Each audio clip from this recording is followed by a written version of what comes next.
Welcome to Globe Gist News. I'm Tatiana. Comic books are an important part of pop culture and loved by many. Just look at how many Hollywood movies are based on superhero comics, such as Spider-Man, Batman, Superman, and others.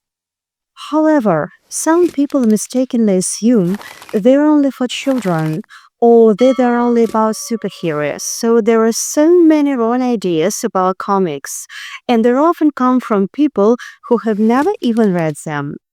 Comics first appeared in the USA in the early 1900s as comic strips in newspapers. They were called comics because they were about comical characters. Later, they included adventure and crime stories and became serialized. The more popular ones were printed in book format and were called comic books. These were especially common during the Great Depression, but they were often criticized for being literature for the illiterate. Comic books about crime fighters and criminals were in demand in the 1930s. One of them, Detective Comics, had a series about a man who dressed up as a bat to fight criminals. Fans loved him so much that eventually he had his own comic book and became known as Batman. Due to his success, other superheroes were soon invented. Superhero comics continue to grow in popularity and are now what people often associate comics with. In the 1960s, comic book writers began to experiment more. In the 70s and 80s, these trends intensified and even the format changed.